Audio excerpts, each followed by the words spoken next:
ಆತ್ಮೀಯ H60 news ಅರ್ಥಾತ್ ಥೇ ಸೀತಾರಾಮ್ ನ್ಯೂಸದ ವೀಕ್ಷಕರೇ, ನಾನು ನಿಮ್ಮವ ಎಂ ಆಯುಧ ಮಲ್ಲಪ್ಪ ಜೊತೆ ಅವರು. ತಾವು ಈಗ ಸುದ್ದಿಗಳ ಲೋಕಕ್ಕೆ ಎಂಟ್ರಿ ಹೊಡಿತಾ ಇದ್ದೀರಿ. ಈ ಸುದ್ದಿಗಳನ್ನು ಪ್ರತಿಯೊಂದು ನೋಡೋ ಜೊತೆಗೆ ನಿಮ್ಮ ಅಭಿಪ್ರಾಯಗಳನ್ನು ಹಂಚ್ತಾ ಇರ್ರಿ. ಯಾಕಂದರೆ ಈ ಸುದ್ದಿಗಳು ನಿಮಗಾಗಿ, ನಿಮ್ಮ ಬದುಕಿಗಾಗಿ, ನಿಮ್ಮ ವೈಚಾರಿಕೆಗಾಗಿ, ನಿಮ್ಮ ತಿಳುವಳಿಕೆಗಾಗಿಯೂ ನಿಮಗೂ ಗೊತ್ತು. ಜೊತೆಗೆ ನಮಗೂ ನಿಮ್ಮೊಂದಿಗೆ ಇದೊಂದು ಮಾತಾಡುವಂಥ ಜೊತೆಗೆ ಸುದ್ದಿಗಳನ್ನು ಬಿಡುವಂಥ ಕೆಲಸ. ಈ ಕೆಲಸದಲ್ಲಿ ನಾವು ನಿಮ್ಮೊಂದಿಗಿದ್ದೀವಿ ಅಂತ ಹೇಳ್ತಾ ನೋಡ್ತಾ ಇರಿ ಸುದ್ದಿಗಳನ್ನು. ನಿಗದಿತ ಯೋಗ ಪ್ರದರ್ಶನ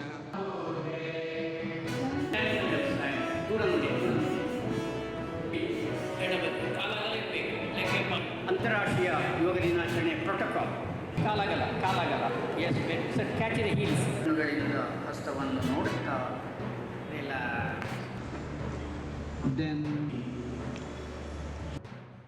ದೇಹವನ್ನು ಹೇಗೆ ಅಲೈನ್ ಮಾಡಲಿಕ್ಕೆ ಯೋಗ ಒಂದು ಸಾಧನ ಆಗಿದೆಯಾ, ಅದೇ ರೀತಿ ವಿಶ್ವದ ಎಲ್ಲ ಶಕ್ತಿಗಳನ್ನು ಮನುಕುಲದ ಉದ್ಧಾರಕ್ಕಾಗಿ, ಮನುಕುಲದ ಶಾಂತಿ ಸಹಬಾಳ್ವೆಗಾಗಿ ಭಾರತೀಯ ಸಂಸ್ಕೃತಿಯ ಈ ಶ್ರೇಷ್ಠವಾದ ಕೊಡುಗೆ ಯೋಗ ಒಂದು ಸಾಧನವಾಗಲಿ ಅಂತ ಒಂದು ಶ್ರೇಷ್ಠ ಪ್ರಯತ್ನವನ್ನು ಮಾಡಿರುವಂಥ ನಮ್ಮ ಸನ್ಮಾನ್ಯ ಪ್ರಧಾನಮಂತ್ರಿಯವರ ನೇತೃತ್ವದಲ್ಲಿ ಇಡೀ ಜಗತ್ತು ಉಗ್ರವಾದದ ವಿರುದ್ಧ ಹೋರಾಡುವಂತಾಗಲಿ.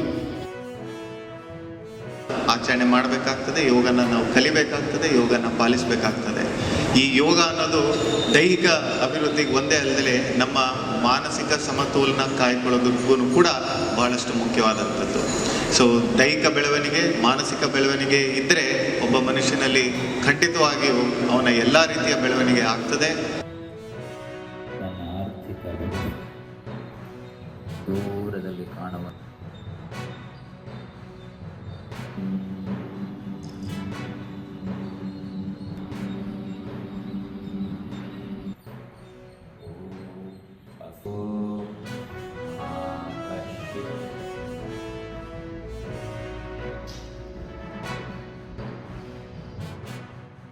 a practicing radiologist who has been immensely benefited by the yoga and pranayama sessions held in Dhanyushmi. I am also been inculcated as a teacher with the IYT course, which is the International Yoga course. ನಮ್ಮ ದೇಶದಲ್ಲಿ ಮೊದಲಿಂದಲೂ ಬಹಳ ಚಿರಪರಿಚಿತವಾಗಿತ್ತು. ಆದರೆ ಶ್ರೀಯುತ ನರೇಂದ್ರ ಮೋದಿಯವರು ಮಾಡಿದಂತಹ ಈ ಒಂದು ಅಂತಾರಾಷ್ಟ್ರೀಯ ದಿನಾಚರಣೆ ಅಂಥೇಳಿ ಏನು ಒಂದು ನಮ್ಮ ಇಡೀ ದೇಶಕ್ಕೆ ನಮಗೊಂದು ಗುರುತಿಸುವಂಥ ಒಂದು ಅಲ್ಲ, ಇಡೀ ಜಗತ್ತಿಗೆ ಗುರುತಿಸುವಂಥ ಒಂದು ದಿನವನ್ನು ಗುರುತು ಮಾಡಿದಾಗಿಂದ ನಿಜವಾಗಿಯೂ ನಮ್ಮ ದೇಶದಲ್ಲಿ ಬಹಳಷ್ಟು ಯೋಗಾಸಕ್ತಿ ಉಂಟಾಗಿದೆ ನಮ್ಮ ಜನರಿಗೆ ಅಂತ ಅನಿಸ್ತಾ ಇದೆ. ನಾನು 10 ವರ್ಷದಿಂದ ಯೋಗ ಗುರು ವಿನಾಯಕ್ ಕಲಿಗೆರವ್ರ ಕಡೆ ನಾನು ಸ್ಟಡಿ ಮಾಡ್ತಾ ಇದ್ದೇನೆ.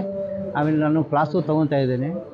ನನಗೆ ಆಗಿದ್ದು ಬೆನಿಫಿಟ್ ಅಂದರೆ ನಾನು ಈಗ 76 ವಯಸ್ಸಿನಲ್ಲಿ ಕೂಡ ನಾನು ಲವಲವಿಕೆಯಿಂದ ಎನರ್ಜಿ, ಸಾಕಷ್ಟು ಎನರ್ಜಿ ಯೋಗದಿಂದ ನನಗೆ ಸಿಕ್ಕಿದೆ. 200ಕ್ಕೂ ಹೆಚ್ಚು ಜನರು ಇವತ್ತು ಭಾಗವಹಿಸಿದ್ದಾರೆ.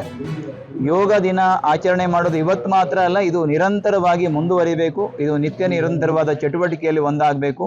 ಮತ್ತು ಅಂತಾರಾಷ್ಟ್ರೀಯ ಯೋಗ ದಿನ ಯಾವಾಗ ಶುರು ಮಾಡಿದ್ವಿ ಆವತ್ತಿನಿಂದ ಇಲ್ಲಿವರೆಗೆ ಇಡೀ ದೇಶದಲ್ಲಿ ಮಾತ್ರವಲ್ಲ ಜಗತ್ತಿನಲ್ಲಿ ಯೋಗ ಮಾಡುವವರ ಸಂಖ್ಯೆ, ಯೋಗ ಶಿಕ್ಷಕರ ಸಂಖ್ಯೆ, ಯೋಗ ಕೇಂದ್ರಗಳ ಸಂಖ್ಯೆ ಜಾಸ್ತಿ ಆಗಿದೆ.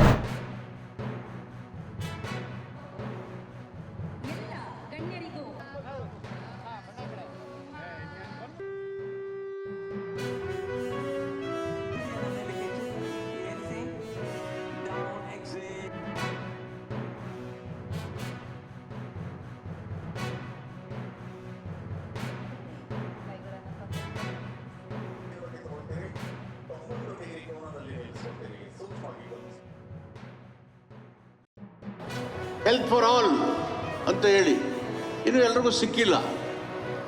ನೀವು ಯೋಗ ಮತ್ತು ಆಹಾರದ ಪದ್ಧತಿಗಳ ಮುಖಾಂತರ ನಮ್ಮ ಆರೋಗ್ಯವನ್ನು ವೃದ್ಧಿ ಮಾಡಲಿಕ್ಕೆ, ನಾವು ಬದುಕಿನಲ್ಲಿ ನಾವು ಫಿಟ್ ಆಗಿದ್ದೀವಿ ಅಂತ ಹಂಚ್ಕೊಳ್ಳೋಕ್ಕೆ ಒಂದು ಅಮೂಲ್ಯವಾದಂಥ ಅಸ್ತ್ರ ಇದು. ಇದು ನಮ್ಮ ಕೈನಲ್ಲೇ ಇದೆ. Health is in our hand.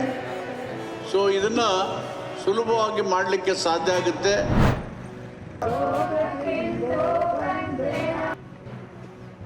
ಪ್ರಕೃತಿಯ ಸೌಂದರ್ಯನ ಏಕಕಾಲ ನಾವು ಚೆನ್ನಾಗಿ ಬಲಿಷ್ಠವಾಗಿಡ್ಬೇಕು ಅಂದ್ರೆ ಈ ರೀತಿಯಾದ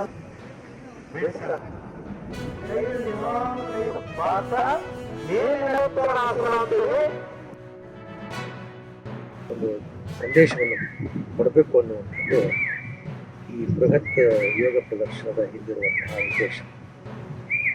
ಇವತ್ತಿನ ದಿನಗಳಲ್ಲಿ ಯೋಗ ತುಂಬ ಅವಶ್ಯ. ಯೋಗ ಇದು ರೋಗ ನಿವಾರಕ ಮತ್ತು ಸ್ವಾಸ್ಥ್ಯವರ್ಧಕ ಅನ್ನುವಂಥ ಖ್ಯಾತಿಯನ್ನು ಪಡೆದುಕೊಂಡಿದೆ. ಈ ಯೋಗದಲ್ಲಿ ಬರೀ ದೇಹ ಅಷ್ಟೇ ಅಲ್ಲ, ಮನಸ್ಸು ಕೂಡ ಶುದ್ಧವಾಗುತ್ತೆ. ಮಾಡಿದ್ರು ಅಂತ ನೀವೆಲ್ಲರೂ ಅರ್ಥ ಮಾಡ್ಕೋಬೇಕಾಗಿದೆ.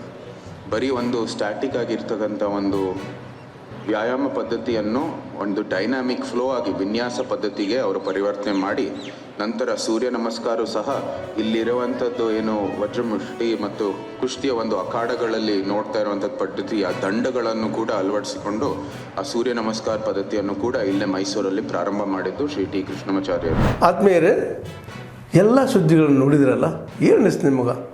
ಇದರಲ್ಲೇ ನಿಮ್ಗೆ ಲೈಕ್ ಆಗಿರ್ಬೋದು, ಡಿಸ್ಲೈಕು ಆಗಿರ್ಬೋದು, ಕಾಮೆಂಟ್ ಬೇಡಪ್ಪ ಅಂತೂ ಅನಿಸಿರ್ಬೋದು, ಕಾಮೆಂಟ್ ಮಾಡಬೇಕಪ್ಪ ಅನಿಸ್ಬೋದು, ಶೇರ್ ಮಾಡಬಾರ್ದಪ್ಪ ಅನಿಸಿರ್ಬೋದು, ಅದು ಮಾಡಬೇಕು ಅನಿಸಿರ್ಬೋದು. ಏನಾದರೂ ಆಗಲಿ ಶೇರ್ ಮಾಡ್ತಾಯಿರಿ, ಈ ನ್ಯೂಸ್ಗಳನ್ನ ಹಂಚ್ತಾ ಇರಿ, ಜೊತೆಗೆ ಇದಕ್ಕೆ ಸಬ್ಸ್ಕ್ರೈಬ್ ಆಗ್ತಾಯಿರಿ ಅಂತ ಹೇಳ್ತಾ H16 ನ್ಯೂಸ್ ಅರ್ಥಾತ್ ಹೇ ಸೀತಾರಾಮ್, ಇದು ಸತ್ಯದ ಕೈಗೆ ನಡಿ. ವಂದನೆಗಳು.